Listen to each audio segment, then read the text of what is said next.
Arif dan Nailuna NIM T2017-4034. Nah, di sini saya akan menjelaskan pengertian dari sistem informasi manajemen pendidikan.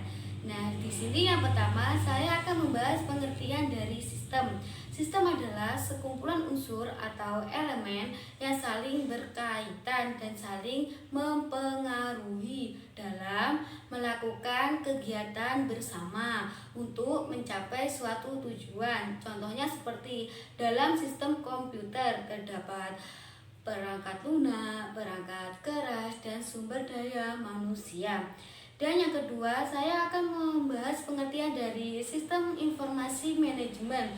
Sistem informasi manajemen adalah suatu sistem yang dirancang untuk menyediakan informasi guna mendukung pengambilan keputusan pada kegiatan manajemen seperti perencanaan, penggerakan, pengorganisasian, dan pengendalian dalam suatu organisasi. Dan yang terakhir, pengertian dari sistem informasi manajemen pendidikan itu sendiri.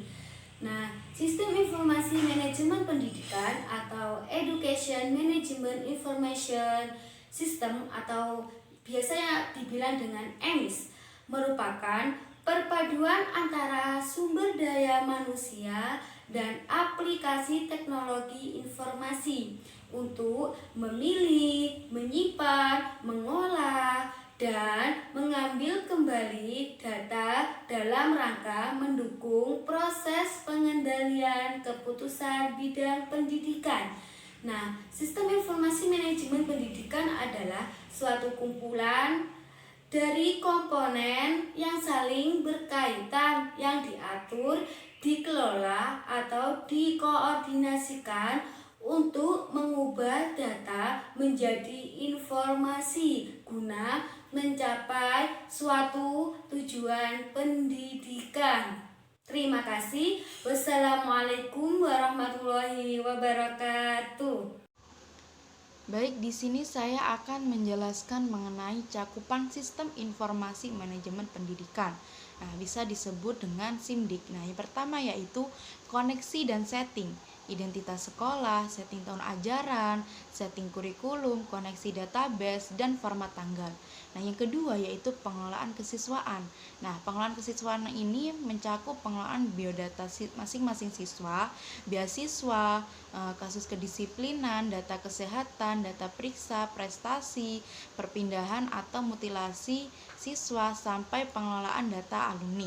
Nah, yang ketiga yaitu pengelolaan akademik yang meliputi laporan nilai-nilai hasil ujian secara periodik, data-data nilai, data nilai KBK, data absensi, dan bimbingan, dan data kasus siswa.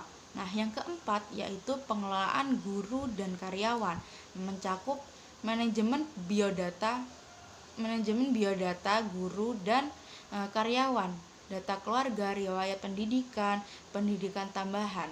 Nah, yang kelima yaitu pengelolaan keuangan. Ini mencakup manajemen pembayaran biaya pendidikan, administrasi dana BOS, bantuan operasional sekolah, dan penggunaannya.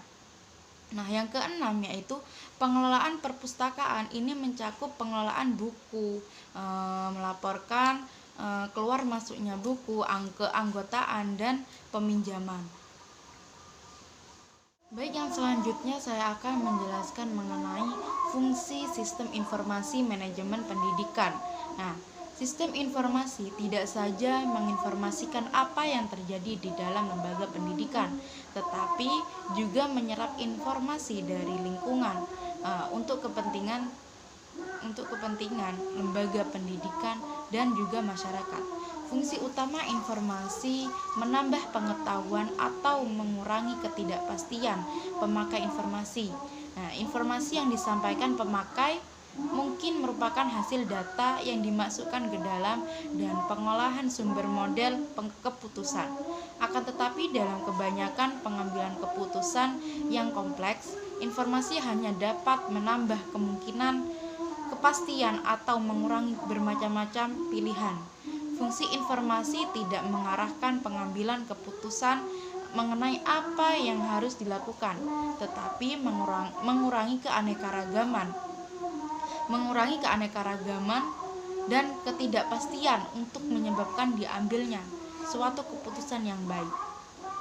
Warahmatullahi wabarakatuh. Saya Zakiatul Muawanah NIM T 2017-4015. Saya dari kelompok 12 akan menerangkan tentang D. Tujuan Sistem Informasi Manajemen Pendidikan.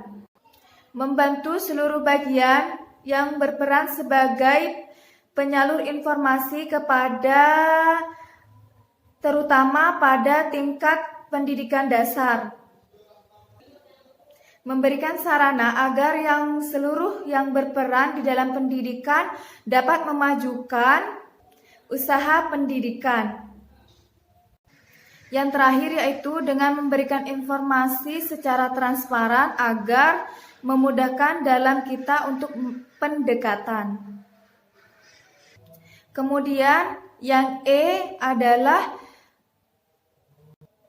konsep dasar manajemen pendidikan. Idealnya adalah bagaimana para pengambil keputusan di bidang pendidikan, kemudian dapat mengetahui berapa sumber daya alam, sumber daya manusia.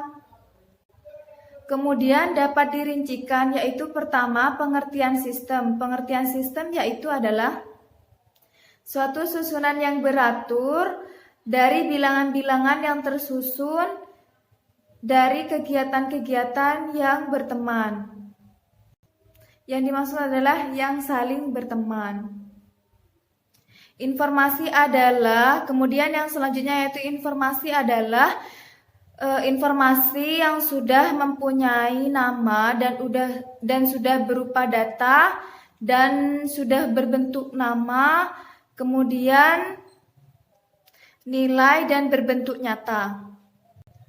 Yang terakhir adalah sistem informasi manajemen, yaitu sistem informasi manajemen adalah yang merupakan penempatan informasi yang mendukung informasi yang dibutuhkan dalam suatu kebutuhan di dalam suatu manajemen. Sekian dari saya, selanjutnya akan dilanjutkan oleh presentator yang selanjutnya. Wassalamualaikum warahmatullahi wabarakatuh. Assalamualaikum warahmatullahi wabarakatuh. Di sini saya Ulil Maziati Nafisha NIM T 2017-4003 akan menjelaskan tentang peran sistem informasi manajemen dalam pengambilan keputusan bidang pendidikan. Pengambilan keputusan adalah merupakan suatu pengambilan alternatif perilaku tertentu dari satu atau dua alternatif yang ada. Pengambilan keputusan berdasarkan pengalaman memiliki banyak manfaatnya, yaitu kita dapat mengetahui seberapa untung dan ruginya, seberapa baguskah untuk diterapkan dalam bidang manajemen tersebut. Yang kedua yaitu merupakan fakta. Fakta di sini digunakan untuk meningkatkan kepercayaan agar tidak seorang yang menerima keputusan tersebut dapat menerima secara lapang dada dan juga rela. Wewenang di sini biasanya dilakukan oleh kepala sekolah selaku pemimpin organisasi sekolah, yaitu unsur-unsur yang dapat diambil oleh kepala sekolah. Yang pertama yaitu keputusannya harus bertahan dalam jangka waktu yang cukup lama. Yang kedua yang perlu diperhatikan adalah waktu, biaya, dan lain-lainnya, yaitu secepatnya berbenah diri dalam melakukan sistem informasi. Yang keempat yaitu seseorang yang menyimpan informasi harus mengetahui maksud dari informasi tersebut itu untuk apa dan kegunaannya itu untuk apa. Yang selanjutnya yaitu pelaksanaan manajemen dalam lembaga pendidikan agama Islam. Dalam prinsip ajaran agama Islam, yaitu segala sesuatu tidak boleh dilakukan secara asal-asalan, melainkan harus dilakukan secara tertib, benar, dan juga teratur.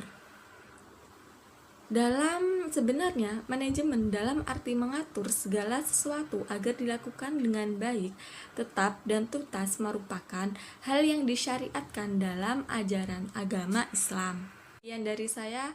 Wassalamualaikum warahmatullahi wabarakatuh.